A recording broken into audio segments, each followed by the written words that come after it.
This clip is brought to you by SaveWithConrad.com.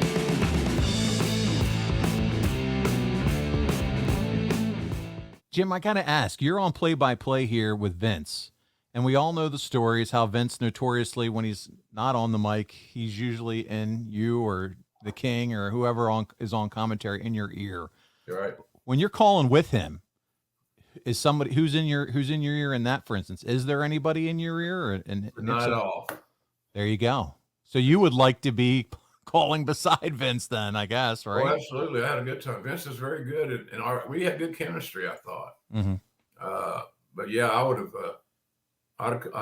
The two-man booth, so to speak, really worked well for me and him, I thought.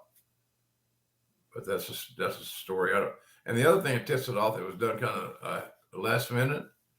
There's no Lawler. So apparently Lawler didn't make the trip. Is that? This is you, Vince, and then there's a little Doc Hendricks, because they have you running around the Sky Dome doing some interviews, and they'll bring in Doc Hendricks, who we know is Michael PSA's jumping in the booth with Vince for a little bit of this. So Michael was already going to be at TV. He was a creative guy, but there's no Lawler, which tells me that the plans to do this as a television shoot came late in the evening, so to speak. Coexist.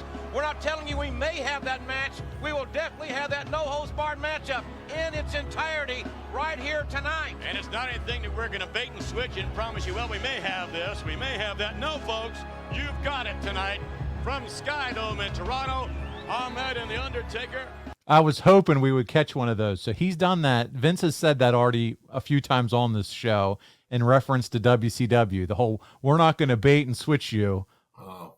So that was kind of his thing there with the old WCW inference, which, this would happen back in those days between both brands. Yeah, now you got Mickie James in the Royal Rumble. How things have changed. How cool was that, JR? They let her win the belt and put the Impact graphic on the screen. I don't know if you caught that or not, but I couldn't believe they let her wear the Impact title. I selectively tuned in to the Royal Rumble because I'm a wrestling fan, and I was here at home alone, so I thought, let's check this out. I was so proud for Mickie. She's one of my favorite ladies that I've worked with in my career. She's very passionate in it. And I still think she has a wealth of sex appeal, which never hurts. I'm with you. Speaking of sex appeal. My goodness. I was going to say, I know about all this Gold Dust presentation, but my favorite part of the presentation was that young lady right there, Marlena. My goodness. She invented that role and refined it. And then Dustin keeps reinventing himself. True. It's the same guy you see, 20-something plus years later in an AEW ring. Hey, it's Conrad Thompson. Thanks for checking out the podcast here on YouTube.